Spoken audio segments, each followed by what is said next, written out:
My dear students, today we are going to learn a poem by name No Men Are Foreign, written by James Kirchhoff. Here, James Kirchhoff wants to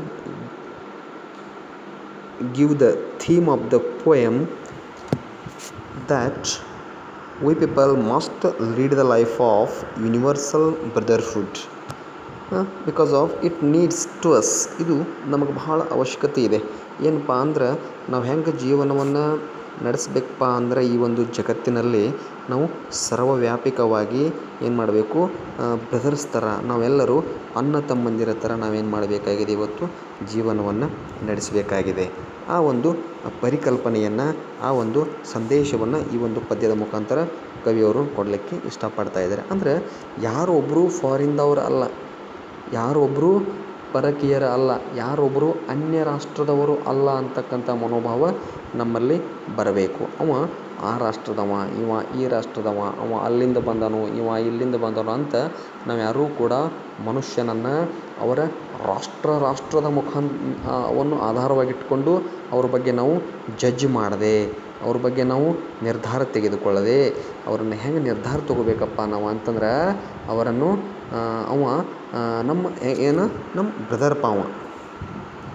ಯಾಕೆ ನಮ್ಮ ಬ್ರದರ್ಪ ಅಂದ್ರೆ ಅವನಿಗೂ 2 ಕಾಲಿದವು, ಅವನಿಗೂ 2 ಕೈ ಇದ್ದವು, ಅವನಿಗೂ ಒಂದು ಒಳ್ಳೆಯ ಮನಸ್ಸಿದೆ, ಅವನಿಗೂ ತಲೆ ಇದೆ, ಅವನಿಗೂ ಕಾಲುಗಳಿದಾವೆ. ಹೀಗೆ ಇರಬೇಕಾದ್ರೆ ಅವ ಫಾರಿನ್ದವ ಯಾಕೆ, ಅವ ಆ ದೇಶದವ ಯಾಕೆ ಅಂತ ನಾವೇನು ಮಾಡಬಾರ್ದು, ಅವರನ್ನು ಪ್ರತ್ಯೇಕ ಮಾಡದೆ ಅವರನ್ನು ನಾವೇನು ಮಾಡಬೇಕು, ನಾವೆಲ್ಲರೂ ಒಂದು ಅಂತಕ್ಕಂಥ ಒಂದು ಮನೋಭಾವನೆಯಿಂದ ಅವರನ್ನು ಗುರುತಿಸಬೇಕು ಅಂತಕ್ಕಂಥ ಕವಿ ಒಂದು ಮನೋಭಾವ, ಒಂದು ಆ್ಯಟಿಟ್ಯೂಡ್ ಏನಿದೆ ಇಲ್ಲಿ ಭಾಳಷ್ಟು ಚೆನ್ನಾಗಿ ಏನು ಮಾಡ್ತಾಯಿದ್ದಾರೆ ಅಂದರೆ ಇಲ್ಲಿ ಕವಿಯವರು ತಿಳಿಸ್ತಕ್ಕಂಥ ಕೆಲಸವನ್ನು ಮಾಡ್ತಾಯಿದ್ದಾರೆ. ಆಮೇಲೆ ಜೇಮ್ಸ್ ಕಿರ್ಕಪ್ ಬಗ್ಗೆ ನೋಡಬೇಕಾಯ್ತಂದ್ರೆ, James Kirkup was born on 23rd April 1918 and died on 10th May 2009. ಇವರು 1918 ಏಪ್ರಿಲ್ 23ರಂದು ಜನ್ಮ ತಾಳಿ ಸುಮಾರು 10 ಮೇ 2009ರವರೆಗೆ ಏನು ಮಾಡಿದಾರಪ್ಪ ಅಂದರೆ ತಮ್ಮದೇ ಆಗಿರತಕ್ಕಂಥ ಕೊಡುಗೆಯನ್ನು ಇಂಗ್ಲೀಷ್ ಸಾಹಿತ್ಯಕ್ಕೆ ನೀಡಿ ಏನು ಮಾಡಿದಾರಪ್ಪ ಅಂದರೆ ತಮ್ಮ ಕೊನೆಯ ಉಸಿರನ್ನು ಎಳೆದಿದ್ದಾರೆ ಅಂತಕ್ಕಂಥ ಮಾತನ್ನಲ್ಲಿ ಹೇಳ್ಬೋದು. ಇವರೊಬ್ಬರ ಟ್ರಾನ್ಸ್ಲೇಟರ್ ಆಗಿ ಕೆಲಸ ಮಾಡಿದರು, ಆಮೇಲೆ ಒಬ್ಬರ ಇಂಗ್ಲೀಷ್ ಪೋಯಿಟ್ ಆಗಿ ಕೆಲಸ ಮಾಡಿದರು, ಆಮೇಲೆ ಒಬ್ಬರ ಟ್ರಾವೆಲ್ ರೈಟರ್ ಆಗಿ ಕೂಡ ಏನು ಮಾಡಿದರು ಇವರು ಕೆಲಸ ಮಾಡಿದ್ದಾರೆ ಅಂತಕ್ಕಂಥ ಮಾತನ್ನು ನಾವಿಲ್ಲಿ ಹೇಳ್ಬೋದು. ಆಮೇಲೆ ಈ ಒಂದು ಪದ್ಯ ಏನಿದೆಯಲ್ಲ, ನೋ ಮೆನ್ ಆರ್ ಫಾರಿನ್ ಅಂತಕ್ಕಂಥ ಒಂದು ಪದ್ಯ ಏನಿದೆಯಲ್ಲ, ಈ ಒಂದು ಪದ್ಯವನ್ನು ಅವರು ಜಸ್ಟ್ ಸೀರಿಯಸ್ ಆಗಿ ಬರೆದಿದ್ದಾರಪ್ಪ ಅಂದ್ರೆ ಇದರ ಉದ್ದೇಶ ಏನಿದೆಯಪ್ಪ ಅಂದರೆ ನಾವೆಲ್ಲರೂ ಒಂದು ಅಂತಕ್ಕಂಥ ಮನೋಭಾವ ನಮ್ಮಲ್ಲಿ ಹುಟ್ಟಬೇಕು. ಆ ಮನೋಭಾವವನ್ನು ನಮ್ಮಲ್ಲಿ ನಾವು ಬೆಳೆಸಿಕೊಂಡದ್ದೇ ಆದರೆ ಏನಾಗ್ತೈತಪ್ಪ ಅಂದ್ರೆ ಒಂದು ಸಶಕ್ತ ದೇಶ ನಿರ್ಮಾಣ ಆಗ್ತದೆ, ಆಮೇಲೆ ಸಶಕ್ತ ಆಗಿರ್ತಕ್ಕಂಥ ಒಂದು ಜಗತ್ತು ನಿರ್ಮಾಣ ಆಗ್ತದೆ ಅಂತಕ್ಕಂಥ ಮಾತನ್ನಲ್ಲಿ ಕವಿಯವರು ಹೇಳ್ತಾ ಇದ್ದಾರೆ. ಅದಕ್ಕೋಸ್ಕರ ಈ ಒಂದು ಪದ್ಯದ ಒಂದು ಥೀಮ್ ಏನಿದೆಯಪ್ಪ ಅಂತಂದ್ರೆ ಇಲ್ಲಿ ಕೊಟ್ಟಿದ್ದಾರೆ ನೋಡ್ರಿ. In this poem the poet gives us a message about universal brotherhood. ಇಲ್ಲಿ the poet by name James Kirkup wanted to give us a message about universal brotherhood. ನಾವೆಲ್ಲರೂ ಹೆಂಗಪ್ಪ ಅಂದ್ರೆ ಸಾರ್ವತ್ರಿಕವಾಗಿ ನಾವು ಹೆಂಗಿರಬೇಕು, ಬ್ರದರ್ಸ್ ಥರ ಇರಬೇಕು. ಇಡೀ ಜಗತ್ತಿನಲ್ಲಿ ವಾಸಿಸ್ತಿರ್ತಕ್ಕಂಥ ನಾವೆಲ್ಲರೂ ಹೇಗೆ ಅಂದ್ರೆ ನಾವೆಲ್ಲರೂ ಅಣ್ಣ ತಮ್ಮಂದಿರು ಅಂತಕ್ಕಂಥ ಒಂದು ಮನೋಭಾವ ನಮ್ಮಲ್ಲಿ ಬರಬೇಕು ಅಂತಕ್ಕಂಥ ಮಾತನಲ್ಲಿ ಕವಿಯವರು ಹೇಳಿ ಏನು ಮಾಡ್ತಾ ಇದ್ದಾರಪ್ಪ ಅಂದರೆ ಇಲ್ಲಿ ಈ ಒಂದು ಯೂನಿವರ್ಸಲ್ ಬ್ರದರ್ಹುಡ್ ಯಾಕೆ ಇರಬೇಕಪ್ಪ ಅಂತಕ್ಕಂಥ ಮಾತನ್ನು ಈ ಒಂದು ಪದ್ಯದ ಮುಖಾಂತರ ನಮಗಿಲ್ಲಿ ಕ್ಲಿಯರ್ ಮಾಡ್ತಾಯಿದ್ದಾರೆ ನೋಡಿ. ರಿಮೆಂಬರ್, ನೆನಪಿರಲಿ ನಿಮ್ಮೆಲ್ಲರಿಗೂ ಏನಪ್ಪ ಅಂದರೆ, no men are strange, no countries foreign, beneath all uniforms a single body breathes like ours, the land our brothers walk upon is earth like this in which we all shall die. ನೋಡ್ರಿ ಎಷ್ಟು ಚೆನ್ನಾಗಿ ಹೇಳ್ತಾ ಇದ್ದಾರಪ್ಪ ಅಂದ್ರೆ ಕವಿಯವರು ಇಲ್ಲಿ. Remember, ನೆನಪಿರಲಿ, no men are strange, ಈ ಜಗತ್ತಿನಲ್ಲಿ ವಾಸಿಸ್ತಿರ್ತಕ್ಕಂಥವ್ರು ನೀವು ಯಾರೂ ಏನಲ್ಲ, ಸ್ಟ್ರೇಂಜ್ ಅಲ್ಲ, ಅಪರಿಚಿತರು ಅಲ್ಲ, ನೀವೆಲ್ಲರೂ ಪರಿಚಿತರೇ. ಆಮೇಲೆ ನೋ ಕಂಟ್ರೀಸ್ ಫಾರಿನ್, ಯಾವುದೇ ಒಂದು ರಾಷ್ಟ್ರವೂ ಕೂಡ ಏನಲ್ಲ, ಫಾರಿನ್ ಅಲ್ಲ. ಎಲ್ಲ ಎಂಥ ಕಂಟ್ರಿ, ಎಲ್ಲ ನಾನ್ ಕಂಟ್ರೀಸ್, ಎಲ್ಲ ಗೊತ್ತಿರುವ ಕಂಟ್ರೀಸ್. ಅದು ರಷ್ಯಾ ಅನ್ನಬಾರ್ದು, ಅದು ಅಮೇರಿಕಾ ಅನ್ನಬಾರ್ದು, ಇದು ಭಾರತ ಅನ್ನಬಾರ್ದು. ಹೀಗೆ ಯಾವ ಕಂಟ್ರಿಗೂ ಕೂಡ ನಾವು ಫಾರಿನ್ ಅನ್ನಬಾರ್ದು, ಯಾವ ವ್ಯಕ್ತಿಯೂ ನಮಗೆ ಪರಿಚಯ ಇಲ್ಲ ಅನ್ನಬಾರ್ದು. ಯಾಕಪ್ಪ ಅಂತಂದ್ರೆ ಯಾಕೆ ಅಂದರೆ beneath all uniforms a single body breathe is like hours. ಯಾಕೆ ನಾವು ಸ್ಟ್ರೇಂಜರ್ಸ್ ಅನ್ನಬಾರ್ದು, ಯಾಕೆ ನಾವು ಅವರಿಗೆ ಫಾರಿನರ್ಸ್ ಅನ್ನಬಾರ್ದು ಅಂತಂದ್ರೆ beneath all uniforms, beneath all uniforms, beneath ಅಂದರೆ ಕೆಳಗಡೆ, ಯೂನಿಫಾರ್ಮ್ದ ಕೆಳಗಡೆ ಏನು ನಮ್ಮ ಒಂದು ಯೂನಿಫಾರ್ಮನ್ನು ನಾವು ಧರಿಸ್ತೇವಲ್ಲ, ಆ ಸಮವಸ್ತ್ರವನ್ನು ಧರಿಸ್ತೇವಲ್ಲ, ಆ ಯೂನಿಫಾರ್ಮ್ದ ಕೆಳಗೆ ಏನಿದೆ ಸ್ವಲ್ಪ ನೋಡಿ, ಆ ಯೂನಿಫಾರ್ಮ್ದ ಒಳಗಡೆ ಏನಿದೆ ಸ್ವಲ್ಪ ನೋಡಿ. ಆ single body breathe is like hours.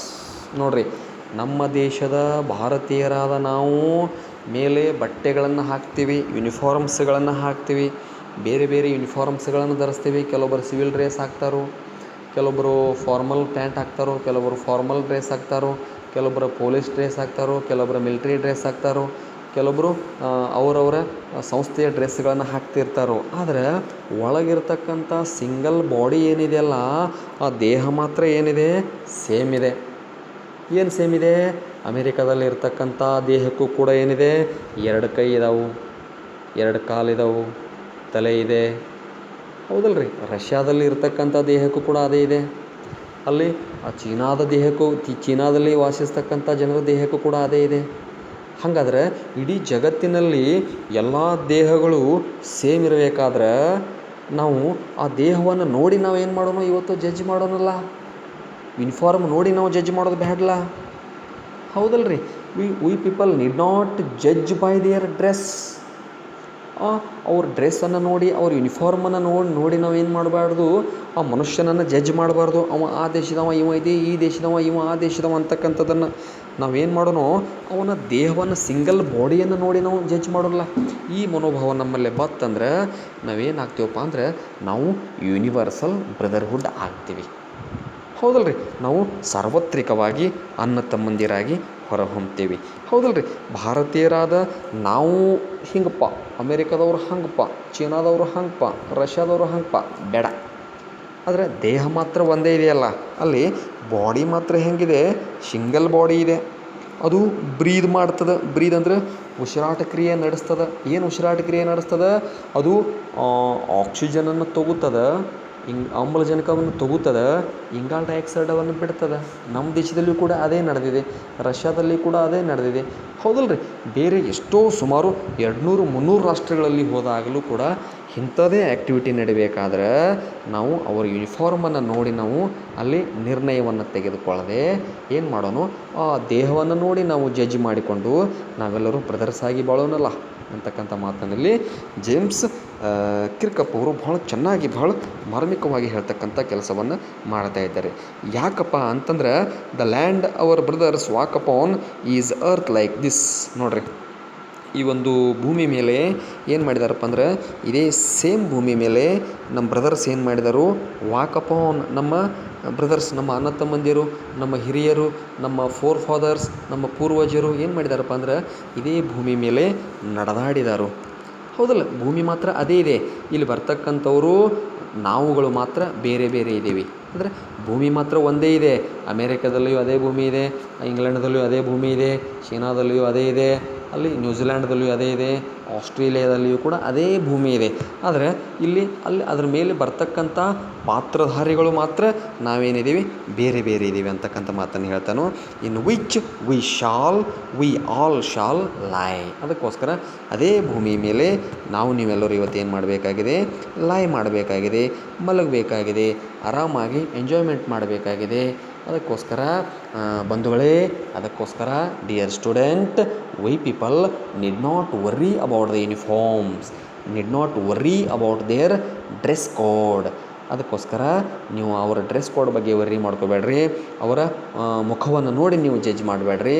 ಅದಕ್ಕೋಸ್ಕರ ನೀವು ಹೆಂಗೆ ಜಡ್ಜ್ ಮಾಡ್ರಪ್ಪ ಅಂದ್ರೆ ಅವರವರ ಒಂದು ನಮಗೆ ದೈವದತ್ತವಾಗಿ ಬಂದಿರತಕ್ಕಂಥ ಒಂದು ಮಾನವನ ಒಂದು ದೇಹ ಏನಿದೆಯಲ್ಲ, ಆ ದೇಹವನ್ನು ನೋಡಿ, ಅದಕ್ಕೋಸ್ಕರ ಆ ದೇಹವನ್ನು ನೋಡಿ ಜಡ್ಜ್ಮೆಂಟ್ ಮಾಡಿ ನಾವೆಲ್ಲರೂ ಒಂದು ಅಂತಕ್ಕಂಥ ಮನೋಭಾವವನ್ನು ನೀವು ಬೆಳೆಸ್ಕೊಂಡು ನೀವೇನು ಮಾಡಿರಿ, ಈ ಒಂದು ಭೂಮಿಯ ಮೇಲೆ ನಿಮಗೆ ದೇವರು ಕೊಟ್ಟಿರತಕ್ಕಂಥ ಒಂದಿಷ್ಟು ಅವಧಿಯನ್ನು ಏನು ಮಾಡಿರಿ, ಅಣ್ಣ ತಮ್ಮಂದಿರ ಥರ ಬದುಕಿ ಬಾಳಿ ಅಂತಕ್ಕಂಥ ಕೆಲಸವನ್ನು ಇಲ್ಲಿ ಏನು ಮಾಡ್ತಾ ಇದ್ದಾರೆ ಜೇಮ್ಸ್ ಕಿರ್ಕಪ್ ಅವರು ನಮಗೆ ಭಾಳಷ್ಟು ಒತ್ತಿ ಒತ್ತಿ ಹೇಳ್ತಕ್ಕಂಥ ಕೆಲಸವನ್ನು ಮಾಡ್ತಾ ಇದ್ದಾರೆ. ಆಮೇಲೆ ಇನ್ನು ಮುಂದೆ ಬರ್ತಕ್ಕಂಥ ಒಂದು ಪದ್ಯವನ್ನು ನಾವು ಮುಂದಿನ ಅವಧಿಯಲ್ಲಿ ನೋಡೋಣ. ಧನ್ಯವಾದಗಳು. Thank you.